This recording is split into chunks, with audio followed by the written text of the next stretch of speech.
Get ready with me for gym day. অনেক সময় আমরা ভাবি যে মোটিভেশন এলে তারপর শুরু করব, কিন্তু আসলে মোটিভেশনের জন্য ওয়েট না করে ছোট্ট একটা স্টেপ দিয়ে শুরু করাটাই সবচেয়ে ইম্পর্টেন্ট। প্রথমে একটা কমফোর্টেবল জিম আউটফিট পরে নেব, উপরে একটা ওভারসাইজ টি শার্ট আর একটা ট্র্যাক প্যান্ট। চুলটা আমি উপরে পনিটেল করে বেঁধে নেবো যাতে ওয়ার্কআউট করার সময় আমি কমফোর্টেবল থাকি। আজকে আমার first day at the gym. Honestly বলছি, একটু তো নার্ভাস ছিলাম, আবার একটু এক্সাইটেডও ছিলাম।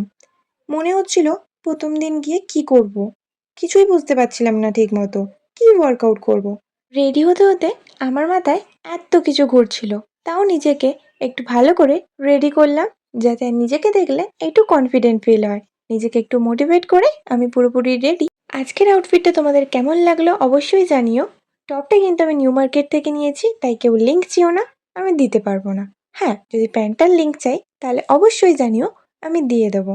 বিশ্বাস করো, আমাদের এখানে সারা বছর এত জল জমে থাকে না, বর্ষাকালে তো জল জমেই, বর্ষাকালে যেই জলগুলো হয় সেগুলোও থেকে যায় গরমকালে, শুকাতে শুকাতে আবার বর্ষাকাল চলে আসে, ব্যাস আবার বৃষ্টি, আবার জল জমে যায়। তো আমার মাঝে মাঝে কি মনে হয় জানো তো, যে আমি স্কুটি করে না গিয়ে একটা নৌকা কিনে নিই, নৌকা করে যাই। তো কথা বলতে বলতে আমি আমার বন্ধুকে তুলে একদম জিমের দিকে রওনা দিলাম। বিশ্বাস করো, যখন আমি জিমের সিঁড়িগুলো দিয়ে ওপর দিকে উঠছিলাম না, আমার বুকের ভেতরে হার্টবিটটা একদম ফাস্ট হয়ে গেছিলো, জানি না কেন। আর ভেতরে যাওয়ার পরেও আমি আর আমার বন্ধু দুজনের মুখের দিকে তাকিয়ে অনেকক্ষণ বসেছিলাম, আর লজ্জাও লাগছিল। তারপরে যখন এদিক ওদিক তাকিয়ে দেখি, তখন দেখি যে যার মতো সে তার কাজ করছে, কেউ অত দেখছেই না যে কে এসছে কে আসেনি, কারণ সবাই নিজের কাজে ব্যস্ত। আমি বেকার বেকার বোকার মতো এদিক ওদিক তাকিয়ে দেখছিলাম কে আমাকে দেখছে কে দেখছে না, আর লজ্জা পাচ্ছিলাম। তাই নিজেকে একটু মোটিভেট করে আমরা ওয়ার্কআউট করতে শুরু করে দিই।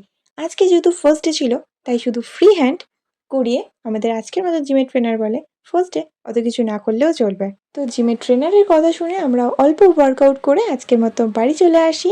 দেখা হচ্ছে নেক্সট ভিডিওতে। আর তোমরা যারা জিম শুরু করবে ভাবছো, তারা শুধু ভেবো না, আর এটা ভেবো না যে আমরা কাল থেকে করব, যা করার আজ থেকেই করে নাও, কারণ কাল আর পরশু এগুলো কোনোদিনই আসে না। আজকের মতো এতটুকু। আমার ভিডিও ভালো লাগলে লাইক কমেন্ট সাবস্ক্রাইব অবশ্যই করে দেবে। টাটা।